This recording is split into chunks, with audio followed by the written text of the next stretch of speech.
नमस्कार दोस्तों, आज हम आपको वापस ले चलेंगे 90 के दशक की दुनिया में, टीवी और विज्ञापनों की दुनिया में, जहां हर दृश्य, हर धुन और हर संवाद हमारे दिलों में बसा हुआ है, जो आज भी हमारी यादों में ताजा है। वो दिन जब हम बेसब्री से अपने पसंदीदा शोज का इंतजार करते थे। ये वो दौर था जब टेलीविजन परिवारों को एक साथ लाता था। हर घर में एक ही टीवी होता था और सब मिलकर देखते थे। हर शाम, हर रविवार, हर त्योहार टीवी के सामने बिताए जाते थे। इन टीवी शोज और विज्ञापनों के साथ खास बन जाते थे। वो विज्ञापन जो हमें हंसाते थे, रुलाते थे और सोचने पर मजबूर करते थे। वो समय जब बच्चे बाहर खेलते थे और फिर दौड़ते हुए घर आते थे, सिर्फ अपने पसंदीदा शो देखने के लिए। वो किरदार जो हमारे हीरो बन गए थे और वो कहानियां जो हमें सपनों की दुनिया में ले जाती थीं। ये यादें कभी पुरानी नहीं होती, क्योंकि ये हमारे बचपन और जवानी का हिस्सा है। तो चलिए एक बार फिर से उन सुनहरे दिनों की सैर पर चलते हैं और उन यादों को ताजा करते हैं। बच्चों के लिए 90 का दशक था शक्तिमान का दौर। भारत का पहला सुपर हीरो जो हमेशा अच्छाई और सच्चाई के लिए लड़ता था। हर बच्चा शक्तिमान बनना चाहता था। आर के नारायण जी की कहानियों ने मालगुडी डेज के रूप में टेलीविजन पर एक अलग ही जादू चलाया।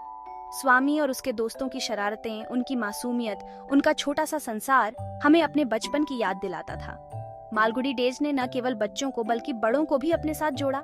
हर एपिसोड में एक नई कहानी, एक नया अनुभव और एक नई सीख होती थी। इस शो ने हमें सिखाया कि कैसे छोटी छोटी चीजों में भी खुशियां ढूंढी जा सकती हैं। आर के नारायण जी की लेखनी और शंकर नाग जी के निर्देशन ने इस शो को अमर बना दिया। मालगुडी डेज आज भी हमारे दिलों में बसा हुआ है और हमें अपने बचपन की मासूमियत की याद दिलाता है। भारत का पहला सोप ओपेरा हम लोग एक ऐसे परिवार की कहानी थी जो हम सबसे मिलती जुलती थी। हर किरदार ने दर्शकों के दिलों में अपनी जगह बनाई। रामायण और महाभारत आस्था का अनुष्ठान। ये धारावाहिक भारतीय टेलीविजन के इतिहास में एक महत्वपूर्ण स्थान रखते हैं। रविवार का दिन होता था रामायण और महाभारत के नाम। सुबह से ही लोग टीवी के सामने बैठ जाते थे, इंतजार करते हुए कि कब ये शो शुरू होगा। रामानंद सागर जी और B.R. चोपड़ा जी ने इन कहानियों को टीवी पर जीवित कर दिया था। उनकी मेहनत और समर्पण ने इन कहानियों को हर घर में पहुंचाया। पूरा परिवार एक साथ बैठकर ये धारावाहिक देखता था। ये समय एक साथ बिताने का और अपनी संस्कृति और धर्म को समझने का होता था। ये सिर्फ मनोरंजन नहीं था, बल्कि आस्था का अनुष्ठान था।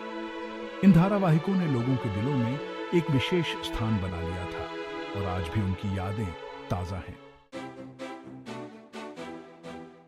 रसोई घर का खास साथी विम बार। अब विम बार में नींबू की शक्ति, ये लाइन तो हर कोई जानता था। इस विज्ञापन ने महिलाओं को यह एहसास दिलाया कि उनके काम की कद्र है। झरने के नीचे नहाती लड़की और लिरिल साबुन, यह नजारा ताजगी और स्फूर्ति का प्रतीक बन गया था। राजा मसाले में स्वाद है कुछ खास, ये लाइन और इसका जिंगल हर घर में गूंजता था। मैं कैंपप्लान बॉय हूं, ये डायलॉग सुनते ही बच्चे अपनी ताकत दिखाने लगते थे। दोस्तों, 90 का दशक सिर्फ एक दशक नहीं था, बल्कि एक एहसास था। ये टीवी शोज और विज्ञापन परिवारों को पास लाते थे।